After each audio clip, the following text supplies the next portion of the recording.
Just a second. Just getting to the end of the Cardinals Costco-sized injury report here. Oh, there we go. Yeah, nobody's available to play for the Arizona Cardinals in this big old division rivalry with the San Francisco 49ers. Do they actually have enough, Johnny Venerable, to end this divisional skid? This fanboy podcast is not going to use injuries as an excuse. Is this a must-win for Jonathan Gannon and his future in Arizona? PHNX Cardinals starts now.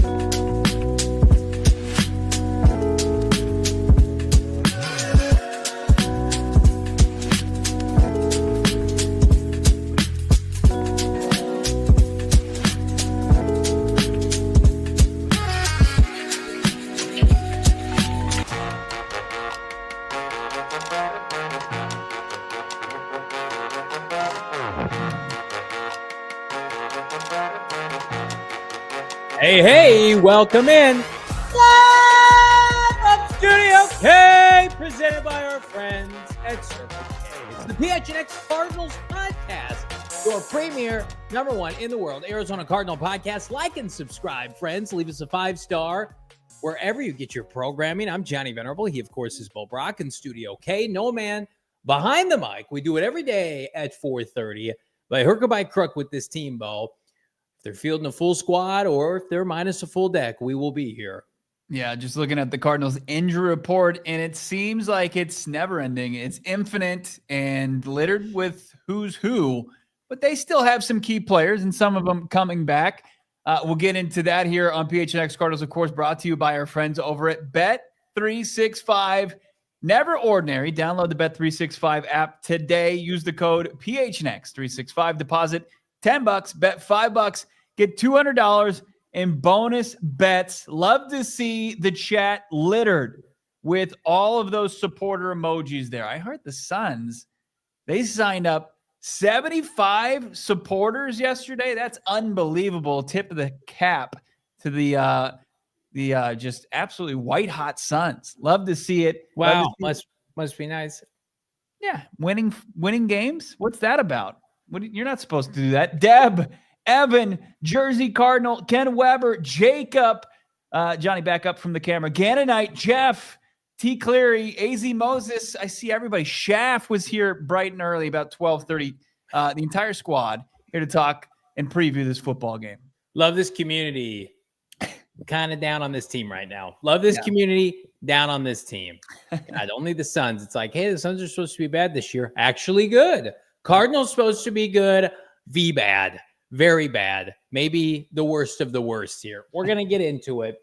I want to start with the robust injury report. Who's set to play, who's not.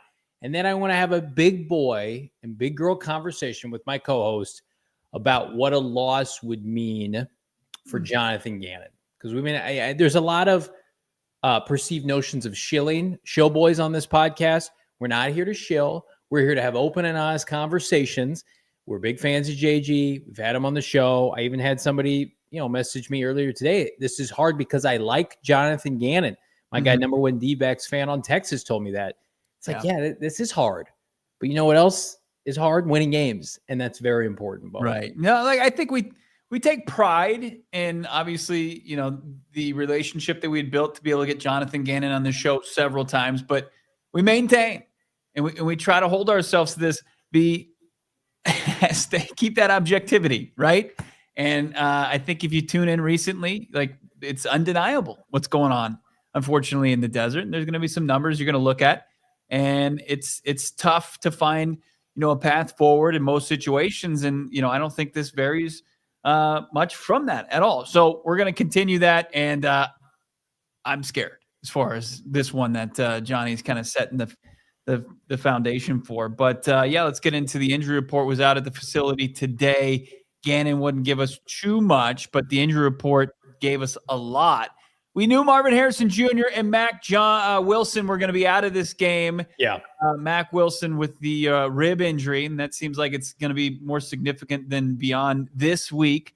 Harrison Jr. obviously went down with the appendicitis, had surgery Monday night. Hopefully this is on the earlier, as a shorter term, but probably 2 to 4 week injury and recovery there. Baron Browning, he had the concussion. He's out, so that's a knock on your pass rush. Aiden Connor was just designated to return. His 21-day practice window opened up, so no surprises there. Rabbit Taylor Demerson out.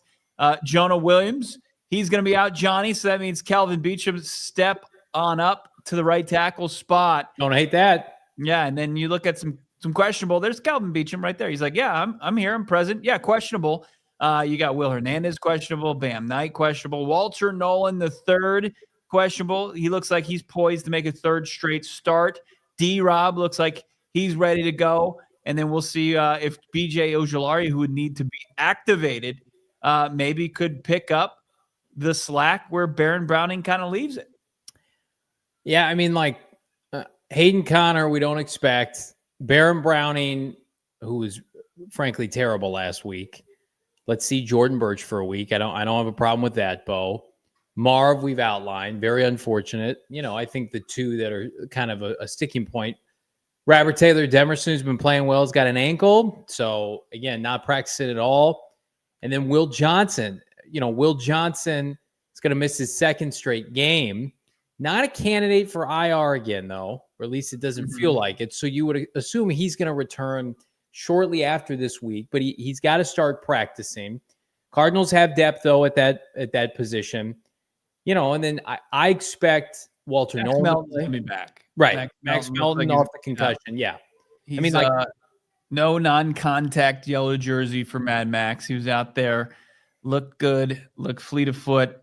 So I would expect Max Melton and then Denzel Burke to handle outside corner. That's what they're going to be doing. And then Garrett Williams will be in his normal nickel slot corner spot. And that's your defensive secondary. Yeah. And again, we're going to talk about this. Like, Brock Purdy doesn't scare, I think, a lot of people. But, I mean, the Niners beat the Cardinals, in Santa Clara earlier this year and didn't score 20 points. Right. I mean, but I want to see the young players play for development purposes. I want to see Walter Nolen, Darius get back out there, Max get back out there, and let's try to just get some good tape on film, right? Let's get some guys that are out there. Baron Browning is on a 2-year deal, but Jordan Birch is much more important, I think, to the longevity and the development of this team and where they want to go, with no disrespect to Baron Browning.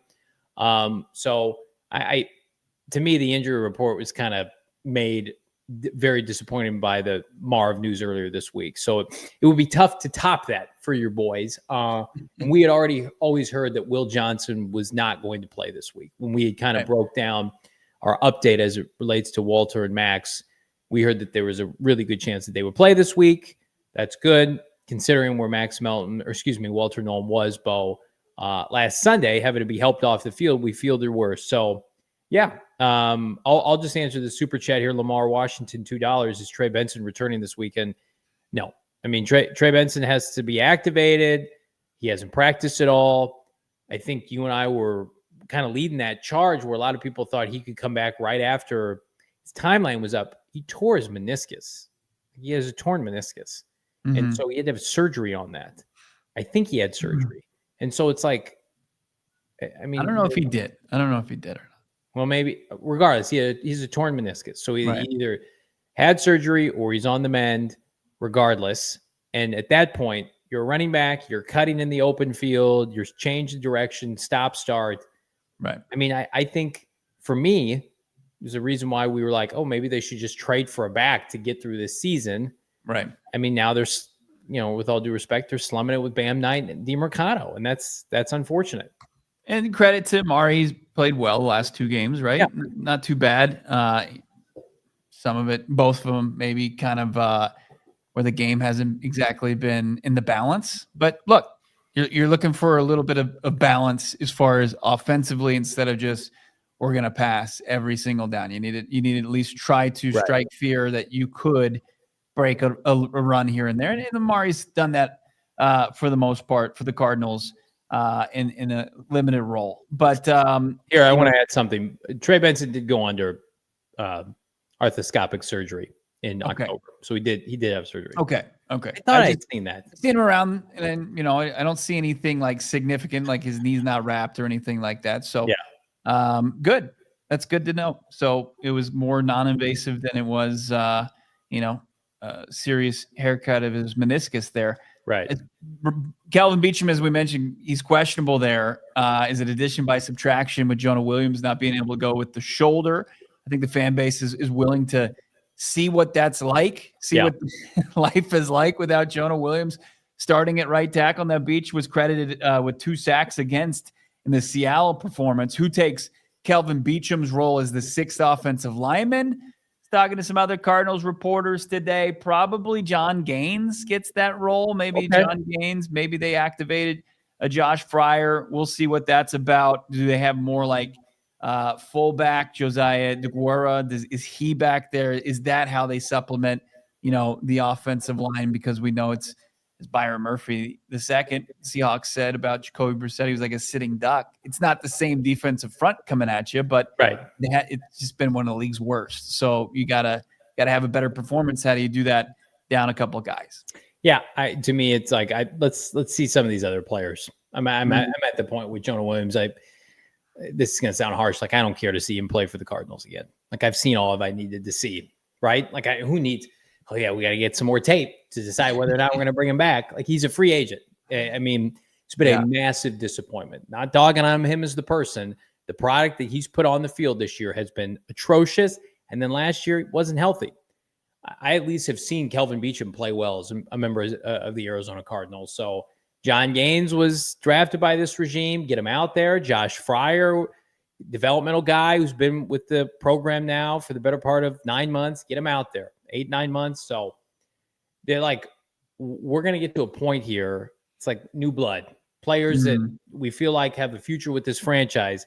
Now, can they balance that and like win some games at the same time? I have no idea. I don't know how many more games they're going to win at this rate, but this is a team right now where so much has gone wrong. Yeah. It's like, let's just not do the thing where we're just, we're doing the same thing over and over again, expecting different results. Like Jonah Williams was not playing. He's not a winning player this year. I don't want to see him play anymore. There's a bunch of guys who fit that build, right? Like I feel like right now, this franchise is in a limbo state for the next 2 months. We have no idea how this is going to go, but why? I had somebody ask me today, like, why should I care to watch these games at the end of this year?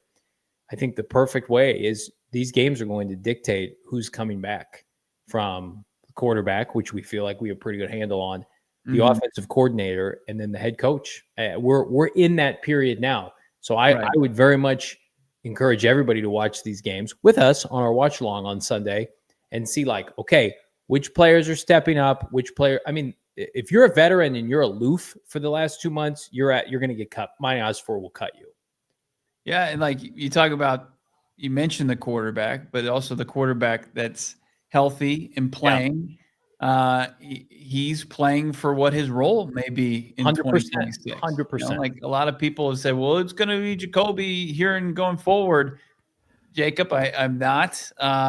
Sports Hero, no. I don't think I could complete a pass in the NFL. I don't. That's fair. It's just run the ball when I get in there. I don't even know if I could properly take a snap from center and hand the football off. I think that would be a challenge for me. So we'll keep that up to the professionals. But there is going to be a lot determined.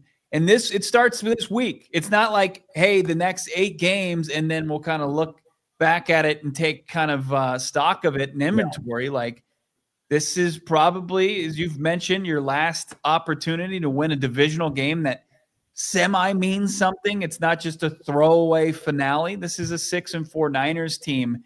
Can you get off the schneid and get a dub? Can you put a little tick in the win column there against an NFC West team, and then build a little momentum going up against the Jaguars team that's beatable before the schedule gets a little bit tougher. I know that's eye rolling and a little bit people scoff at that, but that they have to win some football games in order to make their claim and their stake to remain with the organization. I'm talking about everybody involved with the Arizona Cardinals in 2025.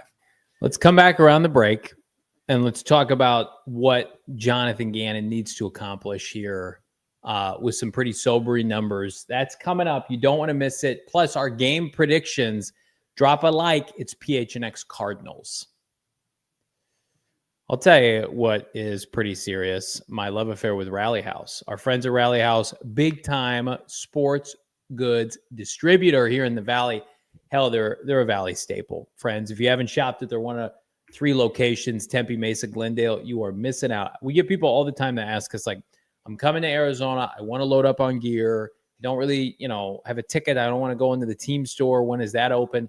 Rally House is open Monday through Sunday. They're open regular business hours. They're going to hook you up with the best Arizona gear.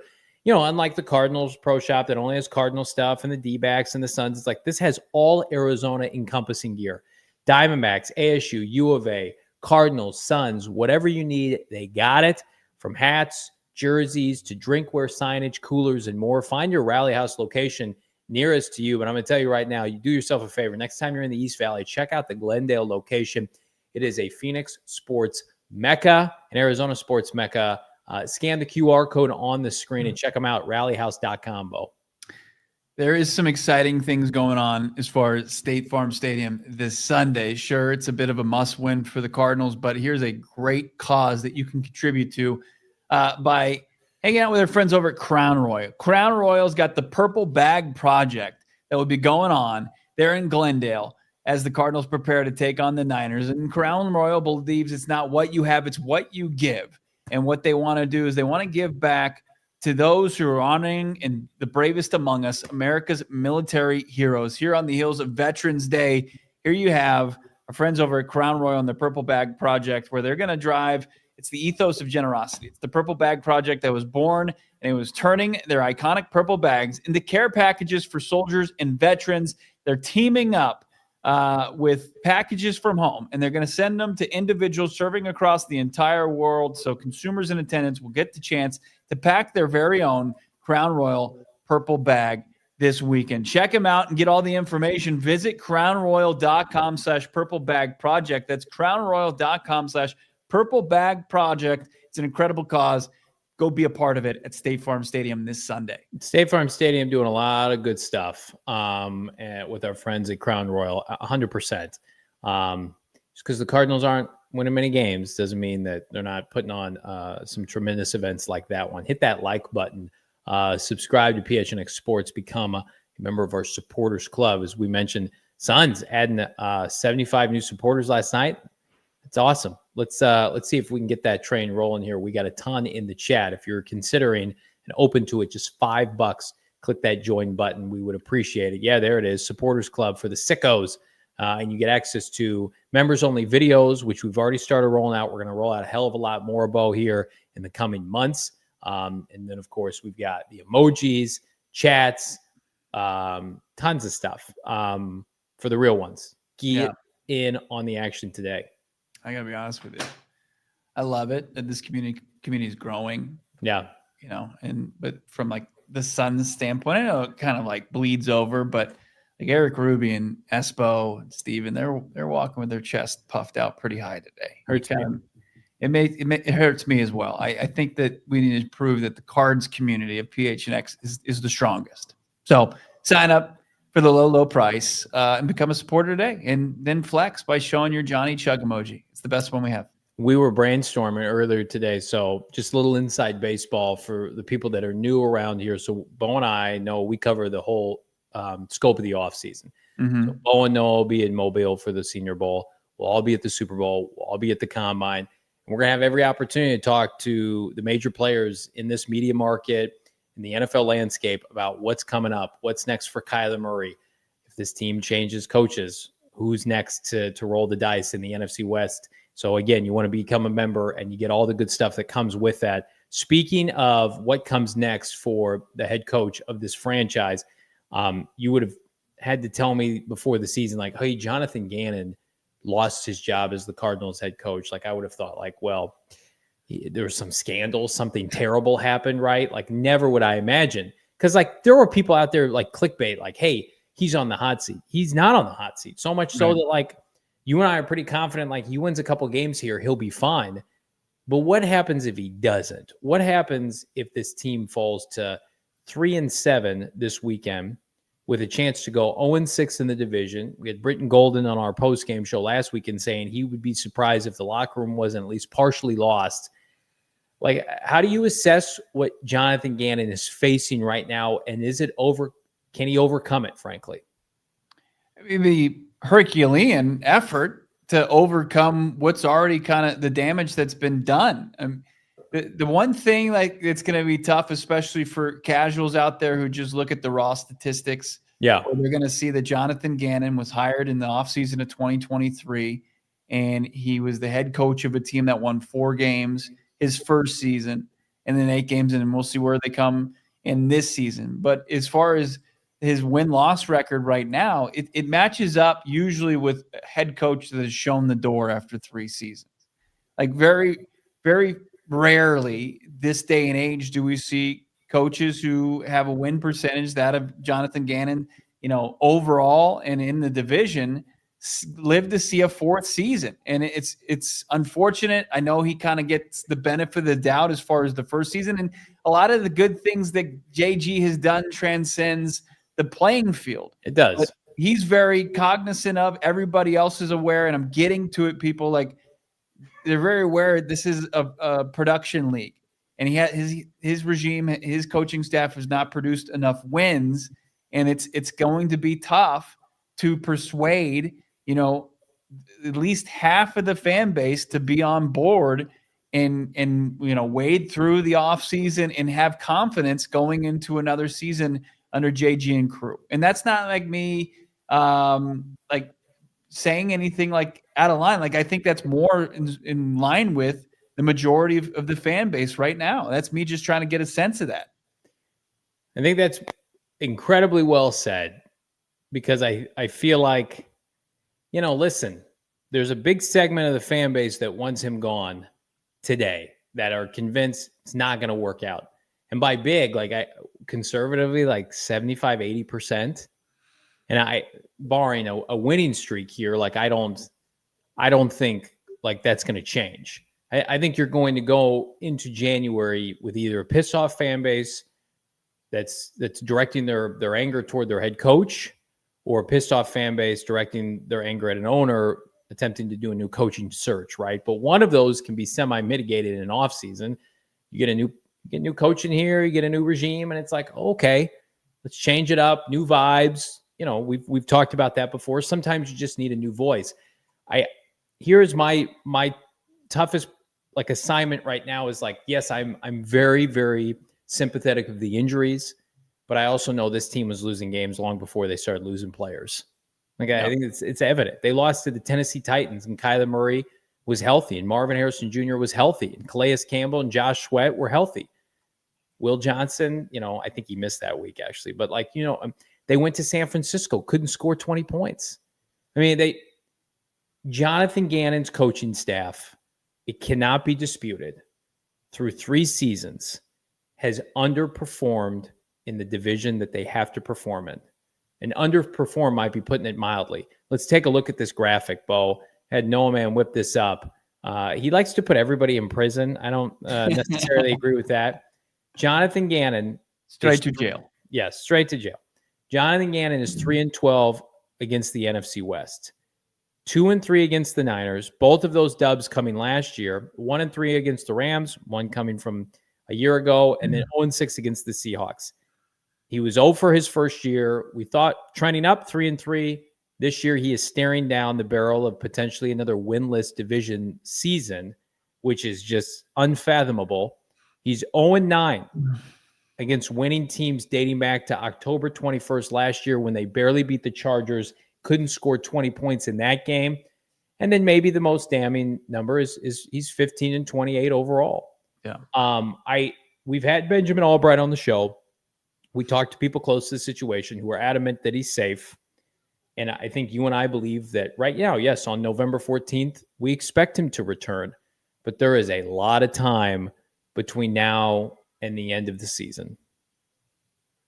When you look at these numbers, as it stands on November 14th, 2025, they're pretty damning, right? Especially the 0-6 and they're indefensible. Yeah, they are. Where you can make some major headway. Like if you even your record against the 49ers, that helps. It's not a cure-all, right? It starts to kind of chip away at this big hole that you've dug yourself into. And if you were to win a game against the Rams, if you can win a game against the Rams and you can just say, you know what, like the Seahawks, that's our kryptonite, but we've been pretty competitive against the other two teams in our division. Sure. And we're going to get on the other trend here. We're going to trend in the right direction. And yeah, we're going to be able to maybe get that monkey off our back with the Seahawks after this season. Blew our chance the last two seasons, even the first season they blew it by Matt Prater, thankfully missing that field goal at the end.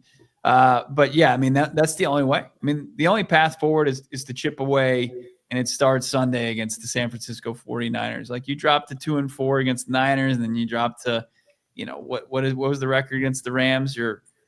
They lose this year, they'd be 1-6 against the Rams. They lose Sunday, they're going to be 2-4 against the 49ers. I mean, it's just you're not giving yourself a shot against the teams you face the most that you have to be competitive against.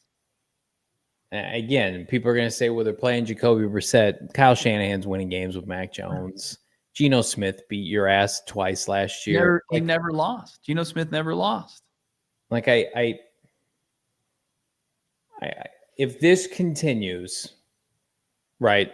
If the end of the season kind of projects as you and I feel like it's going to go, you have to get somebody in here that can win in this division. Your coaching search cannot be, I think, as broad as last time. I'm assuming that Gannon doesn't remain, and right now I think he does. But if this trends poorly, and that's what this segment is about, hypothetically, if this goes poorly, they win one or two more games, or 4-13, 5-12, and 0 in the division. That's most important. Yeah. You have to be in a position, and I think Monty Ossenford is safe, by the way, in any scenario. I think Monty stays, because I don't think Michael Bidwill wants to do this alone. Your priority has to be who can compete in the NFC West, not who's the hot coordinator or who do we think we can get from a recycled head coach. It's like, who is an individual that can come in and beat these coaches? Because I think Jonathan Gannon, in the right circumstances, could have a winning record in other divisions, as crazy as that sounds. Mm-hmm. This is not other divisions. This is a division that humbles you. Like I have floated this idea to Bo, and I don't think Bo's a huge fan of it. And I'm not even sure he would consider this franchise. But a damning part of what's happening with Gannon right now is that the defense is not playing well, right? Mm-hmm. Like Colin Cowherd, who I don't like to credit, always says, you have to be able to own your side of the ball. Right. And check that box, right? Gannon and company, they haven't done that. Okay. When Robert Saleh was the Jets head coach, they didn't win a lot of games. Nobody does with the Jets, but he had a top 10 defense 3 straight years.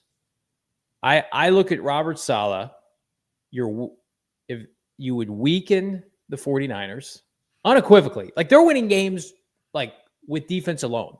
Mm-hmm. You could raid Kyle Shanahan's staff. Everybody wants, and I agree with this, a head coach with experience. He was a head coach just 2 years ago.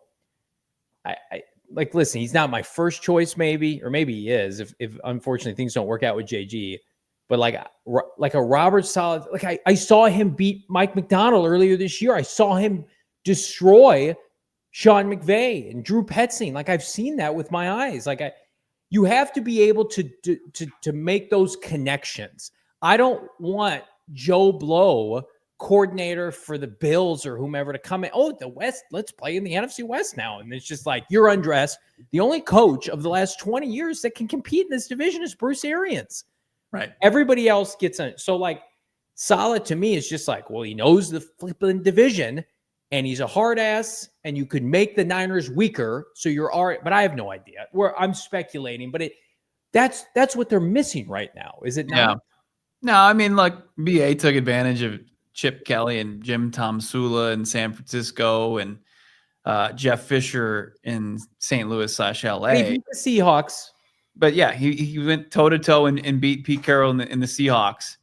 Saleh's fine. Like, especially when you start to talk about, or you hear the fan base, you see where people want to go. They don't want first year head coach. No, they're tired of seeing that they've seen that and been a part of that song and dance. Robert Saleh, look at him. He went 7-10 back-to-back years.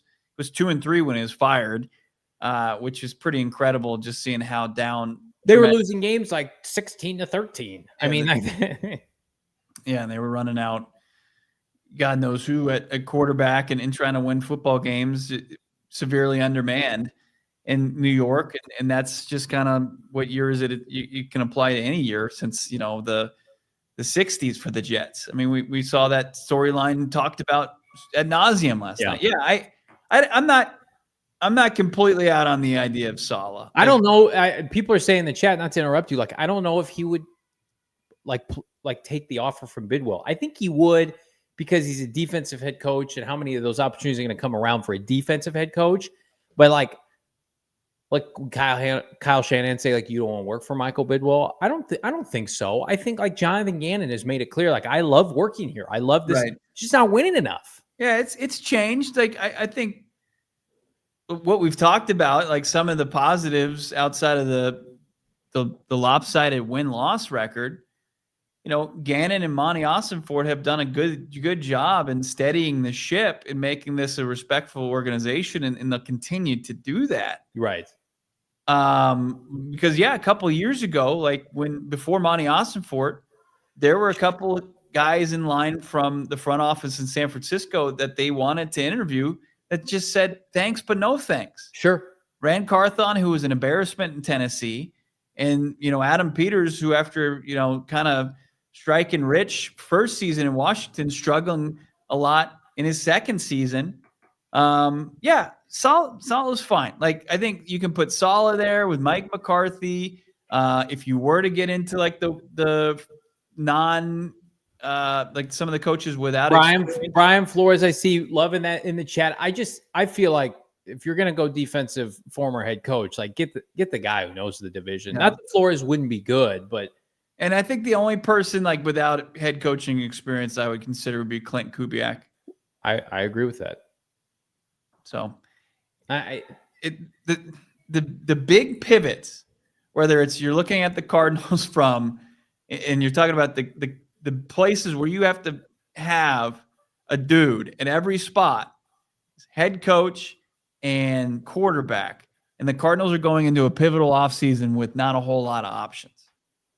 If they ever make a big move. Well, but to your point, and again, we're operating under the assumption that Gannon remains for the most part. Let's say he doesn't. What do you think is the easier fix? Is the easier fix finding a brand new quarterback upgrade over Kyler Murray? Or is the easier fix to jump? We know there's going to be a pool of head coaches available. Mm-hmm. Mm-hmm. We don't think there's going to be a pool of quarterbacks. So, but if that's the scenario, and based on what we feel like we understand, is that's a mismatch between general manager and quarterback. Well, no, I'm not saying bring Kyler back. I'm saying I'm saying if the decision is to keep Gannon with a journeyman or a rookie, as opposed to Robert Saleh or Mike McCarthy with a journeyman and a rookie, you're also resetting the timeline of expectations here. Right. Which is important context. Maybe not for Monty, but for the new head coach. Yeah. Jalen's saying the easiest fix is to find a new offensive coordinator. Well, that minimum is going to happen. But Jalen, they can't stop anybody right now. The defense has been a huge disappointment. And I get it. They have to play off the offense, and that's been part. I mean, did anybody watch that game? That was an embarrassing performance by that defense. I was embarrassed. The Bucs have embarrassed a lot of people. But week after Jonathan Gannon has the incident with Damari DiMercato, you're like, okay, let's get a defensive performance. Step up for your coach in Indy. Defense was terrible. I mean, like there are Top instances. offenses in the league. We can make excuses like that. I understand that, but like also have to. They have a chance to. They have to have a good defensive performance. They have to play good defense the rest. I mean, they gave up how many points to the Packers? The Packers can't score on anybody right now. So they have not been a good defensive team since what? Early in the year when they're playing Bryce Young and you and me. I think they're middle of the road defensively. That's probably fair. Right. Trending what though? Trending down. Trending down. This isn't trending up, trending down. This is just them trending down as a franchise. I mean, like you and I, again, want to put it on the record. We think Jonathan Gannon is safe. We believe Jonathan Gannon is poised to return this offseason. There might be a scenario, and people don't want to hear this, where it doesn't matter what he does for the rest of the year, Michael Bidwill will retain him. But you also have to have, and this franchise has done a dog poop, they have not done a good job of this. It's taking the pulse of the fans this year. If their press conferences are any indication, right? So like January rolls around, January rolls around and this team is 5-12 without a division win. What happens? What do you think happens? This team is 5-12 and 0-6 in the NFC West. Let's say they beat the Jags and they beat the Bengals. It is there's one of two options, and one is less than the other. One is Gannon is forced to blow out most of his staff and rehire, especially on the offensive side of football, wholesale changes on that side of the football. Okay. Or most likely the coaching staff is given their walking paper. I think 5-12 with no division win. I think you're done. Yeah, especially if it's the duo, the tandem of Bidwill and Monty, and Monty's not getting fired. Yeah, and they understand that the optics and the optics stretch beyond the fan base. The optics around the league, like how are you going to lure free agents to Arizona? And you say, well, is this going to be the guy I'm going to play for? Is there going to be a coaching change 5 weeks into the season like there was for the Jets in 2024? Michael Bidwill does not want to fire Jonathan Gannon. Right. But you also don't want to lose all your game. You had a 5-game losing streak. Right. If they lose, it's 7 of 8. And you're right back to stringing together and stacking losses. Who are they beating? I mean, we got to start this week. Okay. You got to start this week, and you got a CVS receipt length injury report. You got key players out. I don't care about that. I'm sorry. Right. I understand. I get it, but it ups the difficulty level. But you're at home. You got a team that's coming off another bad performance itself in the Niners. You got to win. You just got to win. I'm sick. Yeah. And it's going to be a ton of Niner fans in the building. And it's like Brock Purdy's got a ton of success against this team. And it's just like, I just feel like, guess who's going to play this weekend? Like Trey McBride and Josh Sweat and Calais Campbell and both your safeties and several of your corners, right? And this coaching staff, Bo, and this is where there's a huge grading on a curve, as they told us, like with their actions, that they felt like Jacoby Brissett gave them a better chance to win. Did they not tell us that with their action? Kyler Murray, you and I both know Kyler Murray could play in this game. We feel like this weekend he's not playing in this game. Right. He's on IR. So I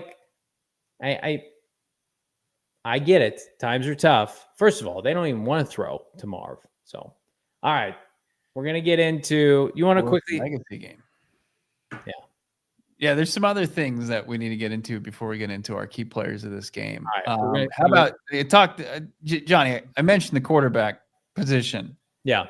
As far as the supply, the demand, who's going to be available to pivot to this offseason, that small little field has shrank even more so. Yikes. I'll tell you more about that next PHNX Cardinals. Listen, this is a heated time right now. Not just because I'm nice and cozy in my Mack Weldon sweatshirt. This is a premium sweatshirt, by the way. I went and volunteered at my son's school this morning. Flex. I was wearing this, right? I was a visitor in the building, and I could just tell, like, everybody that was an adult that saw this was just like, where did you get that? This is a supremely nice sweatshirt. And it's like, it's got the kind of fit where I don't look like a little polar bear. I don't look like a little snowman boy. It's like, yeah, it fits well in the right places for your boy. Is that how you feel? Yeah. Because like, man. Well, sometimes when you put on sometimes when you put on a sweatshirt, you look like a little like snowball boy. I do. And I'm like, man, this is sharp. And it's like, well, of course I got this at Mack Weldon. Mack Weldon is your go-to for guys that want to look great without even trying. And I wasn't trying today. It was just happening for your boy. Mack Weldon clothes are designed to fit your style and the demands of modern life. They look and feel like regular clothes, but they're the latest in modern comfort. I could take a flipping nap right now. For over 10 years, Mack Weldon has designed timeless, innovative menswear to help you get throughout your day. And it's just like, I don't need something with big graphics and branding on it half the time. Can I just be an adult, please? Like I play Fantasy Land here with Bo on this podcast every day, but sometimes I just want to be an adult. And I want to do it with our friends at Mack Weldon. Check them out right now. MACWELDON.com. Promo code PHNX for 20% off your first order of $125 or more. That's Mack Weldon. Get it now. I saw their signature Cool Tech skivvies are on sale right now. So jump in on that right now. My wife and I were talking about maybe tightening up the finances and, going out and buying coffee anywhere else but Circle K is idiotic on my behalf. They've got great coffee. They got a great cup of Joe. I'll go in there every day, fill up their hazelnut coffee.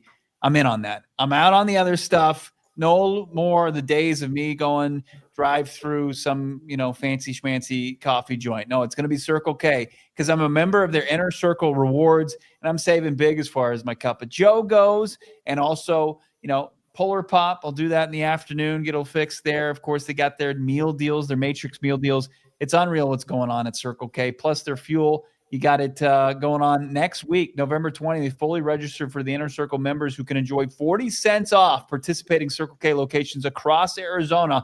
All you have to do is enter your phone number. That's all it costs. It's otherwise $0 to join this Inner Circle and enjoy the savings at the pump. Save big. Join the Inner Circle for free by downloading the Circle K app today. Terms and conditions apply. Participating locations. Visit CircleK.com for all the details. Hit that like button. Subscribe to PHNX Sports here on YouTube. We're going to get to our game prediction, but you wanted to get into this Todd McShay tweet. Yeah. It's McShay season with draft season on deck. We are under the assumption that the Cardinals are going to try to trade Kyler Murray this offseason. Is it a big, fat mistake, Bo? Yeah, we were tagged in this quite a bit. Saw this from Todd McShay, former ESPN personality, draft analyst, expert. Said, finally, there are a pair of teams potentially in the quarterback draft market for obvious reasons, but with obvious money complications. Miami and Arizona talking about Tua and Kyler's days being numbered in their respective spots. And then he jumps ahead and quote tweets himself, says 7 teams in the top 11 as it stands right now, Johnny, with varying degrees of quarterback need. And my intel, if it's correct, Dante Moore of Oregon and Lenora Sellers of South Carolina are returning to college. That leaves just 2 top 10 worthy quarterback prospects in Fernando Mendoza of Indiana and Alabama's Ty Simpson, both also eligible to return. Not at all the supply-demand scenario anticipated prior to the 2025 college football season. I'm going to tell you right now, there's no way Dante Moore stays in college. Can I just say that? Dante Moore's been in college. You were just going to – you think Todd McShay's just lying? Yes, I think he's incorrect. I like Todd. I think he's a good on-air personality. Todd. He's wrong a lot. Okay. Dante Moore has been in college football for 3 years. Okay. He stays in college football for 4 years as a starter. Sorry, Todd. He's going to the NFL. He's going to be 21. Okay. He's got all the height, weight measurables. He's going to be a top 10 pick. Guess what? He's going to the flipping league. No, let's have him come back so he can injure himself and lose all of his monies. Come on, Todd. Lenora Sellers, you want to sell me on that? No pun intended. Sure. Let Lenora Sellers and his 5 touchdown passes come back next year.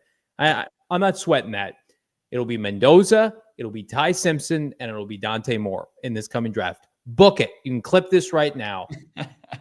I mean, it's like, still, Look, as McShay mentions, 7 of 11 teams, the top 11 teams, have quarterback needs, very varying quarterback needs. So without Sellers, and sure, let's incorporate more in this conversation to appease Johnny and his weird, doubling down. No, I'm smart. Simpson, Mendoza, and Moore. Yep. We don't believe Sam Levitt, all the Sam Levitt, heads out there. We don't feel like he's leaving.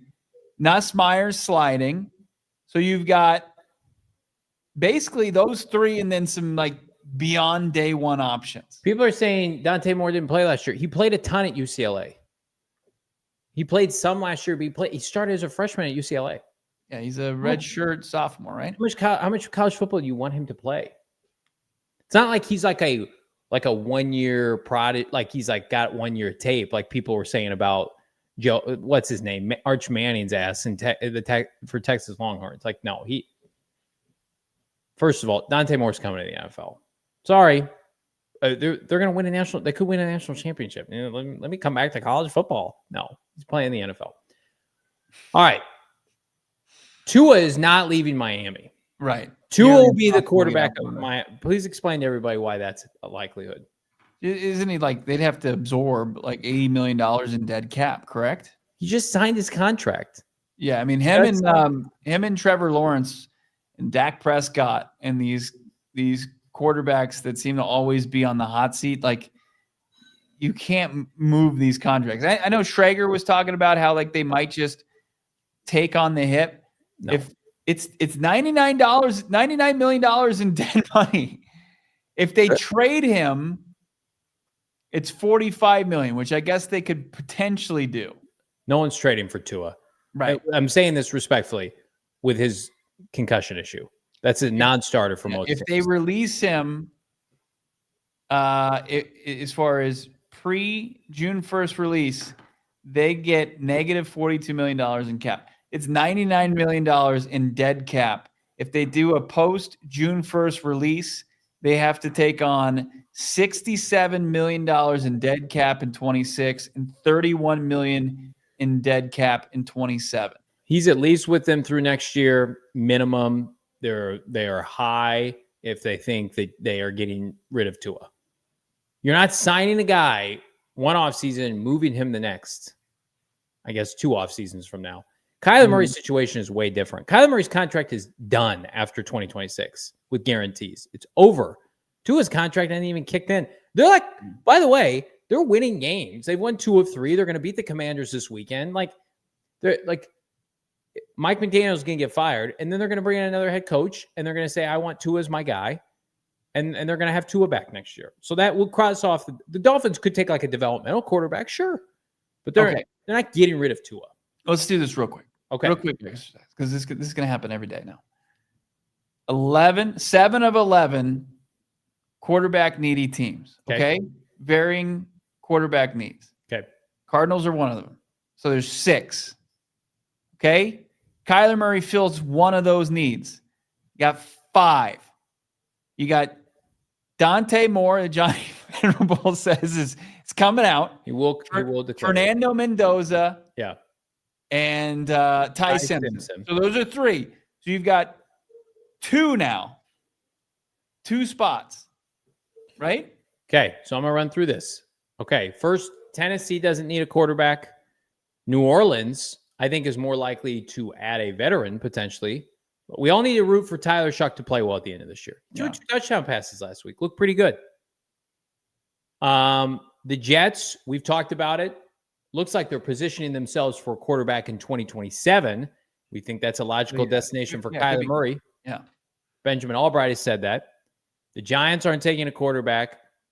The Browns, we know, are going to sacrifice some poor kid to their franchise. So, yeah, you can cross out one of those names. One of those players will go to the Browns, and his career will be irrelevant. Las Vegas Raiders at 2-7.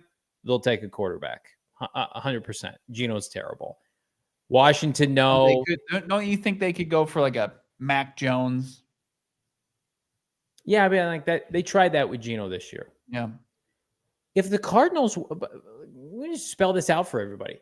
If the Cardinals win 5 games, where's their draft pick? Yeah, but top 5.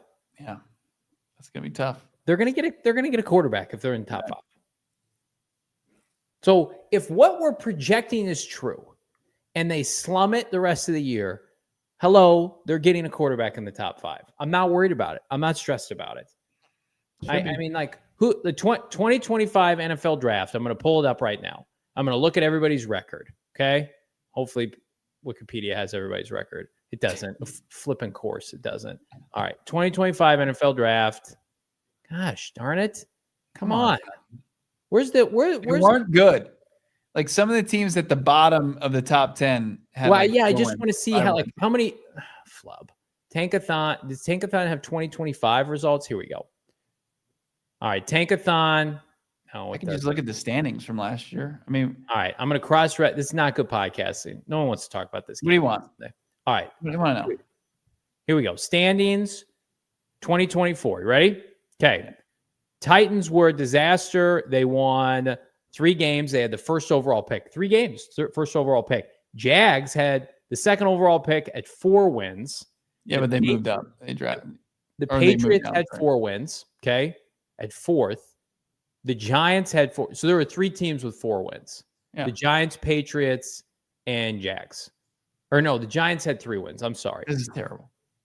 Titans, Giants had 3 wins. Okay. 1, 2. Patriots, Jags had 4 wins. This is not terrible. This is good. The Raiders had 4 wins, and they picked 6th. The Jets had, I'm guessing, 5 wins. They did, and they picked 7th. You had a bunch of teams bunched up with 5 wins to finish out the top 10. The Niners won 6 games, and they picked 11th. Yeah, that's a horror show for the They had the best record, and they picked the lowest, like, of all the crumb bums. So hypothetically, that's not happening this year. That's not happening this year. No, that's not nice. Don't say that to me. Different Noah. I'm going to keep him there. Actually, I'm going to request that we have more Scatterbo put up in the background. Here are the teams we expect to pick ahead of the Cardinals. Titans, Saints, Jets, Giants, Browns. And then I think the Cardinals are in that mix with the Raiders and the Dolphins. But we'll see. Could the Saints win a couple games at the end of the year? Wouldn't surprise me. Cardinals have 1 more win than the Jets. I put that on Twitter today. Sad reality. I can't wait to do this every flipping day in the offseason. I can't wait. Enough about this team on Sunday. Let me talk about blowing this puppy up. Stop. No, we need to talk about Sunday. What's the path to victory and who can lead the Cardinals to victory? Who's still available? We'll get to it. It's coming up next. Our key players of the game, PHNX Cardinals. Perfect combination for watching this horror show of a team, Pure Edibles. Pure Edibles is going to take care of you this Sunday and beyond. They were founded in Arizona, available 130 dispensaries statewide. Pure was created in Flagstaff at Noble Herb Dispensary. Now the home of Pure Edibles is made here right in Phoenix, Arizona. Check them out right now. Swing by one of their many locations, 130 I mentioned. They've got CBN, CBG, CBD, marijuana-derived THC. They've got those sleep time gummies if you need some help. They got uppers, they got kicks, they got hard candies and more. Go find yourself some Pure Edibles. 130-plus locations, dispensaries around Arizona, the official gummy of PHNX Cardinals. Mountain America Credit Union. Everybody needs a checking account. Get one with the perks. They're going to help you do more things that you love, like how about go out to restaurants? Everybody eats out and enjoys it. Why not get some perks with your checking account from Mountain America Credit Union? It's the My Style checking account that has the perks you're going to enjoy: mobile phone protection, telehealth access, identity protection, loan rate discounts, offers on travel events, and so much more. Make My Style your lifestyle. Mountain America Credit Union. Visit macu.com/mystyle to apply. And of course, it's insured by the NCUAA, but membership's required based on eligibility. Some benefits require no cost, registration, activation, terms, conditions, and exclusions apply. But enjoy the perks with Mountain America's My Style checking account at macu.com/mystyle. Let's talk a little players of the game. And again, we'll get to our final predictions here in a minute. Here's who I like to at least perform well this weekend. Let's get to it, Noah, man. Michael Wilson, first opportunity since his rookie year to be wide receiver 1 with the absence of Marvin Harrison Jr. I think he does great. I think there's even a chance he scores a touchdown. Big fan of Michael Wilson. He's been a part of this program in the past. New dad, great human being, and there's a lot of slander about him this offseason. He can't do it. I think it's much more byproduct of this really, really deflating and disappointing offense. So would love to see Michael play well. Calais Campbell on the flip side. Again, when you're talking about Walter Nolen playing but being banged up, Darius Robinson, Cardinals are going to need another Calais Campbell performance. Brock Purdy's been susceptible to pressure. He loves to take bad sacks, have errant throws. I think Calais Campbell at the ripe age of 39, best chance along with a partially injured Sweaty J to make an impact. And then Cody Simon will get better as he plays. We're going to see a much better version of Cody Simon this weekend than last weekend. And then fast forward to the end of the year, I think he's going to be one of their more consistent playmakers. So again, that was ugly last week for the entire defense. Linebacker is a rhythm and reps position. It is hard to come in and immediately make an impact. He's got the instincts. Now he's taken over. I don't expect Mac Wilson Sr. back. This is Cody Simon's position. Let's see what he can do with it. I think he has a couple plays this week. Yeah, Mac Wilson had a great game against the Niners last time out. He did. Blew up. Christian McCaffrey had a couple key plays in that game. He was all over the field. So Cody Simon's going to be important that he's doing his job, doing it at a high level on Sunday. I like Michael Wilson too. I mean, this is somebody that's come alive with Jacoby Brissett in the lineup, and now with maybe an increased role. You've seen a guy that's gone over 30 yards receiving in the last 4 games, most of those over 40 yards, hit 60 yards against Dallas. Can he have a performance like he did year 1 where he had 2 touchdowns against the Niners? That was his best career performance. Love to see it, but he's wide receiver 1. My player of the game, though, is going to be a guy who's going to be fed a ton in the absence of Marv, and he's already fed it a ton of targets. It's Trey McBride. Can't get away from big play Trey, who little birdie told me today he did maybe pay off something that's been going on in the social media streets for the last 2 months. Nice. And I heard maybe there's the Germans, the facility today, and Trey McBride may or may not have gotten a beer with them. We'll see. But Trey McBride expected to have a big performance on Sunday. I mean, is 15 targets enough for Trey McBride on Sunday, Johnny? No, more. Feed him. Ben Solo style. More. How about Calais Campbell? I'm with you on that one. Calais had a big game in Santa Clara. I think he continues to have a big game at State Farm Stadium on Sunday. Get that interior pressure. Get Brock Purdy not feeling comfortable in his return. I like Calais as well. Maybe Walter Nolen also having a good game. And with the absence of Marv, with Michael Wilson at wide receiver 1, Greg Dortch, I think, should have an increased role in the passing game. I think he can be an X factor for the Cardinals offense. I like it. Greg Dortch, always this time of year. Hey, we have receivers hurt, Greg. Can you come in and, produce? And he always does. 2 touchdowns in the finale against the Niners, I believe. We're in the midst of Greg's final months with the team. Feel pretty confident about that. Let him hit free agency, get paid. And I think this is really good timing for Greg to hey, let me put a bunch of good tape on film for teams that are interested. Love it. Love your picks. Noah, man, what do you got?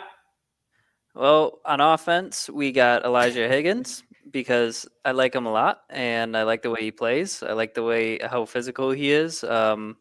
But yeah, maybe he catches a touchdown or something. Jalen Thompson on defense, I don't know, maybe he gets a pick, whatever. And then on the X Factor, we got DeMarcado because he's a running back and he's going to get some touches. So we'll see what happens. Woo! Wow. I like it. No, actually, I don't. Noah's such a special guy. It's been such a privilege to watch. JT, Higgy Bear, and Amari DeMarcado. Not bad. Let's get to our game predictions here. I have not seen my 2 co-hosts' predictions. Let's take a look collectively. Yikes, big yikes. Bo, you and I are basically on the same page. We don't think the Cardinals are going to score 20, and we think the 49ers are going to get to 20 or over. Here's where I'm at. Cardinals are not a good tackling team. And when you're not a great tackling team and you have to face players like Ricky Pearsall, who's back, and George Kittle and Christian McCaffrey, you're just going to have a bad time.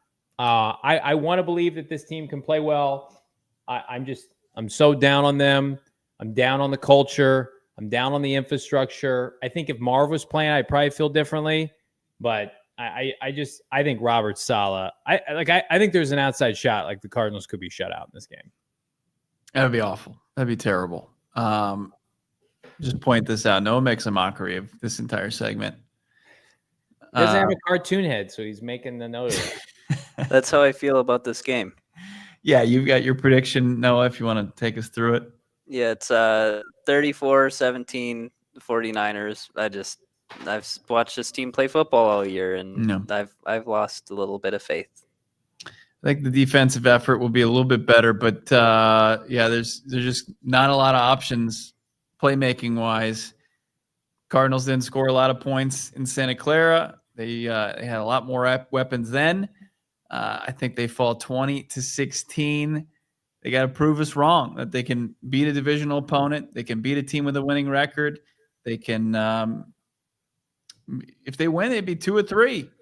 But it's trending the other direction, that they would have dropped 2 of 3 in back-to-back games and 7 of 8. And it's just unfortunate for everybody involved with this organization. I think that this could be the beginning of the end. Hope I'm wrong. Yeah. We root for Jonathan Gannon. Obviously, root for this franchise. We want everybody to do well. I just, when you get a feeling about a team, last Sunday, I mean, come on, 35-0 in the second quarter. How can anybody feel confident about what their operation right now? The NFC West eats this team alive. Mm-hmm. And that's really unfortunate, because I thought with Gannon, the hiring of it, it's like, okay, going to instill this, physical mentality, and we're going to wear teams down, and we're going to become a pain in the ass to play. It's just not the case.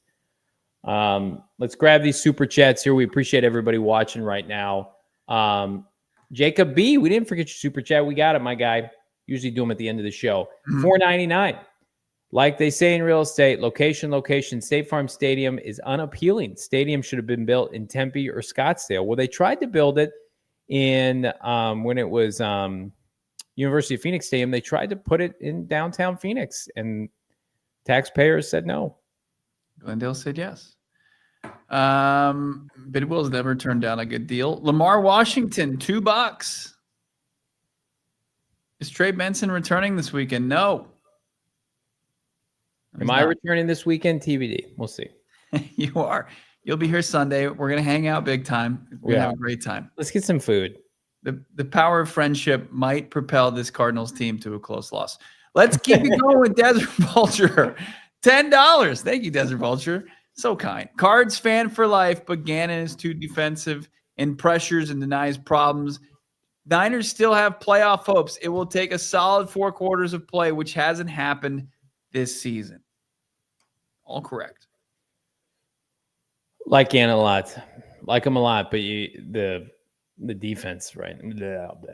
Chris Clark, $4.99. With Cliff and JG contracts going to 2027, do you guys feel like could be a different to putting another head coach salary ownership? So I think what he's asking is, like, would Bidwill pay 2 coaches at the same time? Cliff's contract extension was, I think it runs through 27. Yeah.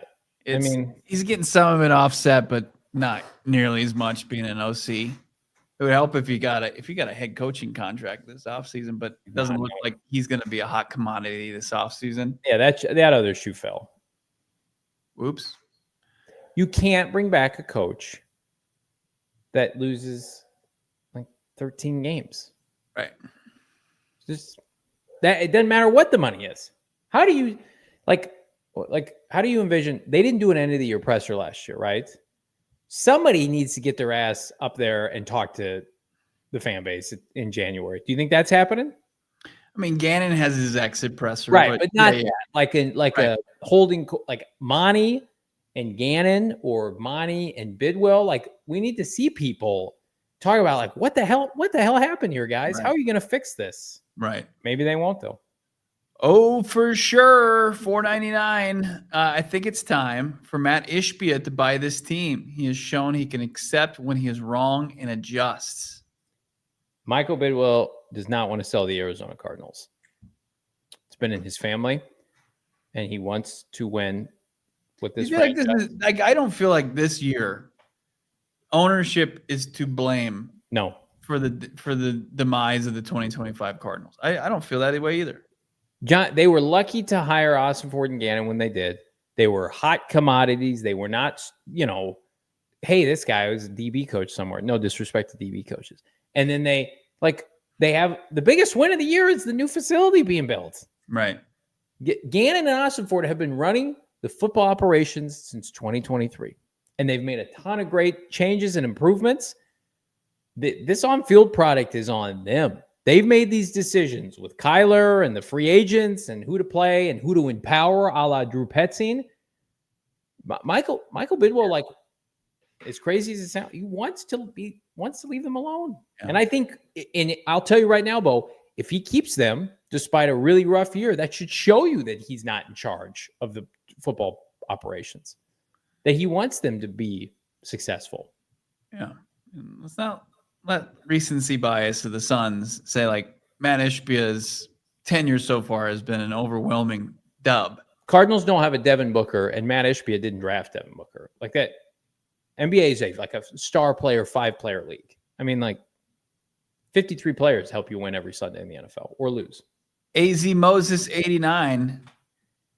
Love JV's confidence that Dante Moore will be in the 26th draft, but he also said that the Rams were dead last season twice. They were dead. The Cardinals allowed them to come back. And also, we better be rooting for the Falcons moving forward because they pick ahead of the Cardinals and the Rams have their first.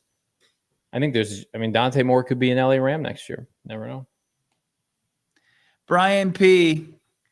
This team's run worse than JV's fantasy team in the Die Hard League. Should we be cheering for a blowout so we can get a new head coach? As far as Johnny and his performance in that league, it's disgraceful.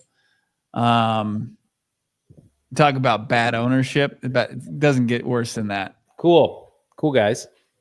Have you won in that league yet? No. I haven't. I don't root for this team to lose, Brian, but I'm not going to tell other people if they think that it's the best option for this team. There's too many young players on this team I want to see do well. And I like Jacoby Brissett. I want to see him do well. Like this, that's the tough part. Is we like these players. We're around them. It's a likable team. Mm-hmm. I had somebody message me today, and ask for a national person that writes columns, not for locally based in Phoenix. Like, what's going on with Darius Robinson? Why is his PFF grade so bad? I'm like, I don't know. But I root for Darius. I want Darius to do well. But it's just. I think right now. What did you really say? Well, no, I was serious. I was like, I don't think last year was just a complete wash. Mm-hmm. And this year it's like you're starting from scratch. You got 2 more years, but his mom died, had a major injury. I mean, sometimes we're not making light of it, but I mean, it takes its toll. And he's a proud dude and needs some time. So Darius, I'm willing to give time to. This regime, 3-12 in the NFC West. Win this game this weekend, please. Yeah. Gannon wins this game this weekend. Yikes. Gannon wins this game this weekend. I feel very confident. They're going to win another game this year, and he'll be safe. Yeah. You got to win this game. You got to pull. I'd be doing fake punts. If I'm Gannon, I'd be trying everything. And I think they have enough talent to win this game. Vegas is telling it's 2.5. Line's 2.5. Right. Who do the Niners have on defense? Name me a Niners defender. Can anybody? They got that D tackle out of Texas that they drafted in the 2nd round who's fine. Alfred Collins. Yeah. They got no Fred Warner, no Nick Bosa. Bryce Huff, who's okay. Yeah. scrub dirt secondary. And you were telling me you thought they might get shut out. Why do I think that? They still have Trey McBride. Why do I think that? Because Who's calling the 49ers defense and who's calling the Cardinals offense? Get Robert Saleh with you and me versus Drew Petzing. Come on. No thanks. No, I was going to set us up for success. If they hired Robert Saleh, look out. It grosses me out that you're... Why? Like, who do you want over Robert Saleh? Some joker that's called plays for 1 year in Seattle? Like, I like Clint Kubiak. Like, Robert Saleh is an elite defensive coach. I thought we were going to get fanboy over here, Johnny Venerable. Have you been watching the 49ers this year are winning games with Mac Jones because of Robert Saleh? I want to ask you this. Yeah. Could Mike McCarthy win in the NFC West? Does anybody think that? He won in 2 other NFC divisions consistently. We had Aaron Rodgers in the NFC North, and then the NFC East is garbage trash, minus the Eagles. Like, while he was there, the Giants and the resided there and been to 3 Super Bowls. I'd be worried about old Mike in this division. Look, I'm not going to go out there stumping for Mike McCarthy, but I'm also not going to deny, especially in the regular season, he's found success. Evan Bourdreau, this fan base deserves red helmets. I like the way you're gonna do another Star Wars guy like that, dirty, that face. Maybe it's like a throwback or like a color rush thing. Sure, white helmet's elite. I mean, like, all right, Snacks is saying like McCarthy's better than Gannon. I'm not arguing that. Who can come into this team and just get this team competitive in the NFC West? Jacoby, Michael Wilson versus Chase Lucas, man. Think about that matchup. Get your popcorn ready. I'm just looking forward. This is Lovato. Bo is a JG fanboy. How would you care to answer that? You root for the guy. I mean, but as I've said for how many minutes long is this show? 72 minutes long. Like the stats, the wins, the losses, they're undeniable. If Jonathan Gannon is fired in January, it will not surprise Jonathan Gannon because he just will not have enough wins. Jonathan Gannon has so much character. That's why I just hate what he's become this season. Not become, but the perception of him.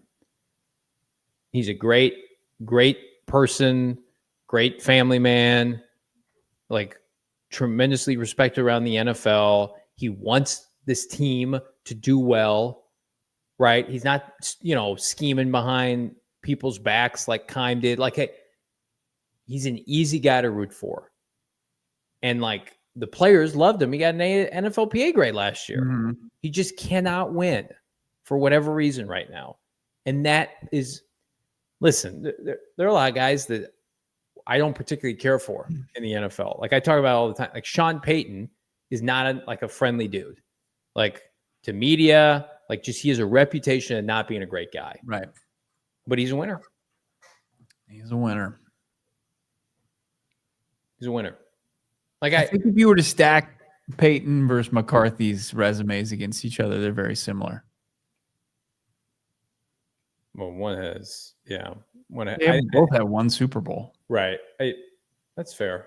A long time ago. I think there's a perception with Mike that, he's a bigger guy and people are like, people just don't take him seriously, which is crazy. Like even when we put out like photos of him like, superimposed as a Cardinal coach, people are like, no, not that slob. It's like won a lot of games. I mean, like if they fire Jonathan Gannon, like who do you guys want them to try to pursue? Like who's realistic? Because you know what? They're going to interview Mike Kafka again because Monty interviewed him last time. The interim head coach of the Giants, Lou Anarumo, was a finalist last time. It's like, I don't want to live that life. Okay. Let me just go through a couple stats, okay? Do it. One has 9 playoff wins. The other has 11 playoff wins. They both have 1 Super Bowl. Who do you think has more playoff victories? Is this McCarthy versus Peyton? Yeah. Well, I think McCarthy has more. McCarthy does have more. McCarthy's a good coach. He's also over 60. Jacob's saying I sold him on Robert Saleh. Is that who sold you? He said, you guys sold me on Robert Saleh, but it was me. It's pretty close, man. Peyton, regular season, 178, 107. McCarthy, 174 and 112 and 2. Peyton in the playoffs, 9 and 9. McCarthy in the playoffs, 11 and 11. Robert Saleh was 4 and 13, then 7 and 10, 7 and 10, and then 2 and 3. Was on pace for probably another 7-win season. But here are his rankings. Defensively, here are his rankings with the Jets. You ready for this? The first year with the Jets, they had the worst defense in the NFL. Okay. Yeah. Then they had 61, by the way. Everybody who's pounding the table for Sean Payton should be pounding the table for Mike McCarthy. Saleh then you want Robert Saleh, who's never had a winning season? I would take either one of them. I like Saleh because I think he can hang in this. I know he can hang in the division.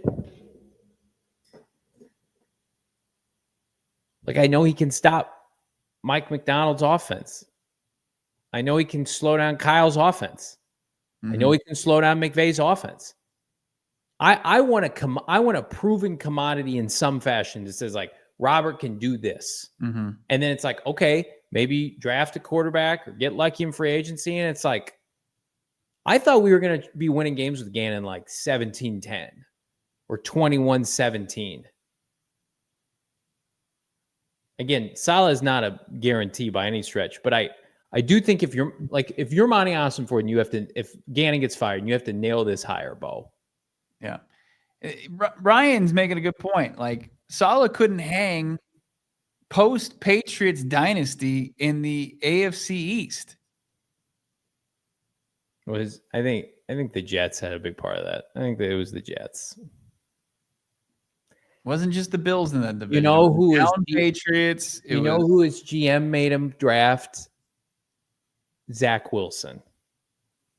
Look at this guy, Robert Saleh apologist. Robert Saleh is going to be a head coach again. Yeah, I agree. Can coach up the defense about as good as anybody in the NFL. And can shut down offenses in your divisions. More than we can say right now.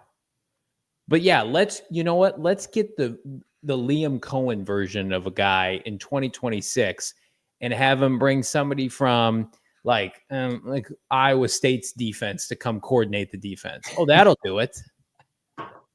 That'll do it. Hey, guess what? We're getting more cast-offs from the Browns. Oh, great. Let me renew my season tickets. Awesome. Hey, Cardinal fans, get ready. The Cardinals are picking the corpse of the Falcons' fired coaching staff. Hey, come on down, Raheem Morris. Let's do it. Like that's Raheem Morris is a DC, not bad. As a head coach, it's failed twice. I see Gruden a lot in the chat. I just don't think Gruden's going to get an opportunity. No way, Bidwill and Gruden. Yeah.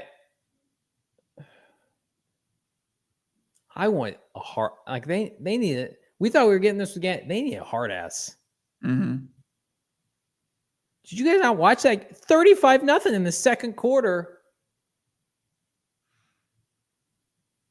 Rebel is saying Gruden's the best available coach. Gruden was bad with the Raiders. He was bad. Gruden hasn't won a Super Bowl since 2002. He's fun. Be great for our show, content-wise. I want to prepare everybody for this, and maybe you don't care, but like, if they get a coach like Gruden or Mike McCarthy, ain't no way they're ever coming on this show. Ain't no way. Yeah, true. We're gonna have a tough time,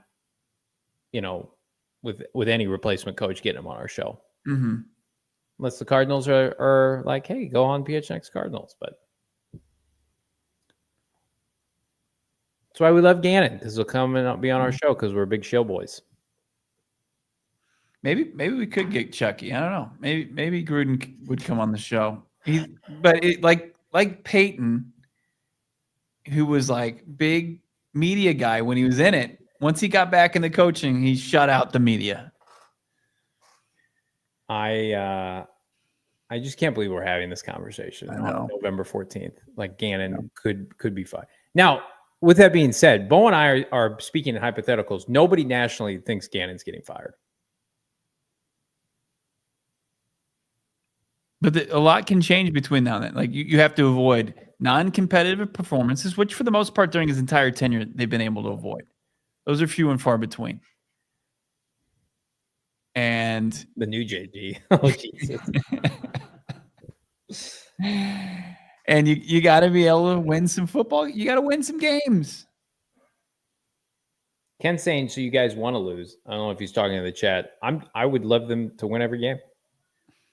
I want Jonathan Gannon to stay here and have a ton of success and to, keep his house and keep his family here and try to build this thing the way they said they were going to build it. But then I watched them get their breaks beaten in by the Seahawks, whose head coach came a year later, and they can't beat Seattle for the life of them.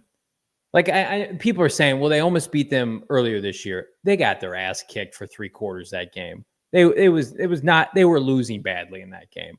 Yeah. They rallied behind Kyler. Give them credit, Marv, in the 4th quarter. That was not a come on. Their games against Seattle are mostly non-competitive. Yeah.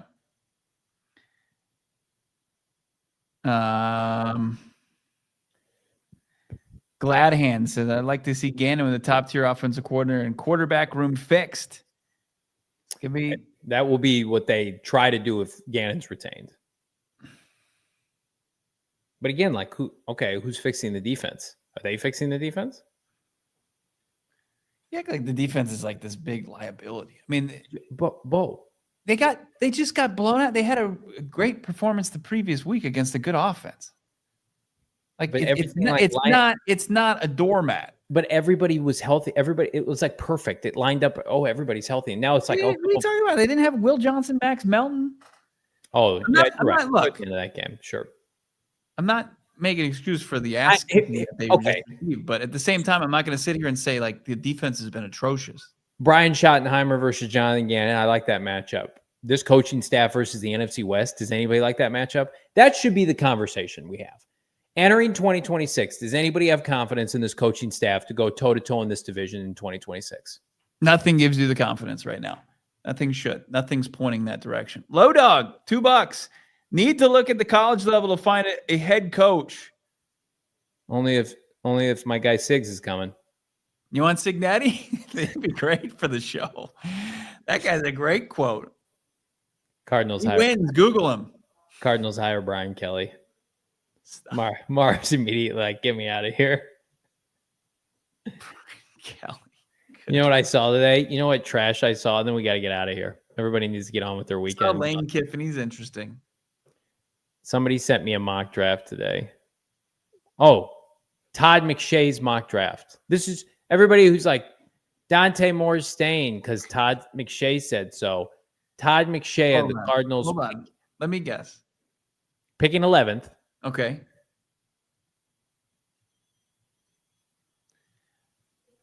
The ones that really kind of get your blood boiling are like guards and like running backs. I'm going to say he went position of the player. He's going to go running back.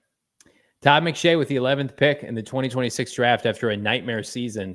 Jeremiah Love, running back from Notre Dame. Oh, man, let's just take Todd McShay's word as gospel. Shut the hell up, running back. With Monty Ossenford, tell me you don't know the team without telling me you don't know the team. Carnell Tate going several picks later. Tackle from Bama going 2 picks later to the Rams. But yeah, you know what? Why don't the Cardinals take a running back? What? That'll do it. Hey, Todd. Why don't you pack it in? I know one mock draft we don't have to pay attention to this offseason. Goodbye, Todd. I don't have any trust in anybody outside of my guy, Fran Duffy. We're going to be live. If you thought we went live today, how about Sunday? You're going to get 6 hours of live on air content from these two schlubby boys. Britton Golden is off this weekend, so it's going to be me, Bo, maybe Espo. We'll see if his wife lets him come hang out for a few hours. We told him prioritize the family. Espo's on every show. Yeah. Crushing it. GM Espo. Noah's going to be there too, and we might just let Noah host it for a little while and just kind of get some things off his chest, tell everybody about his new girlfriend, all that good stuff. Hard launch on in nearly the 90th minute here of the podcast. Want to elaborate on that? But I think if Amari DeMercado or some of his key players start having a game, we're gonna get him on because he knows something we don't. Bo and I are going to do pre-halftime and post, and then we're going to do a watch-along. Some are calling it the hate watch-along. I'm not saying that. People are saying it. We're going to watch it in studio. Bo's going to let me eat on air. We're going to get gross. I'm going to get Zips wings, the kind of wings that are like the hot kind that the waitress told me I couldn't handle. I'm going to get those. It's going to be our own version of like hot ones. Yeah. Johnny's going to be telling us different stories and anecdotes from his life as he's eating the hotter and hotter wings. And Robert Saleh with a perfectly timed blitz, and Jacoby Brissett goes down. Hit that like button. You can tell we're in like off-season mode already. Oh man, we're just beaten down mode. That's where we're at. For Bo, Noah, I'm Johnny Venerable. Hit a like on this video. Have a phenomenal weekend. We'll see you full coverage on Sunday. Peace.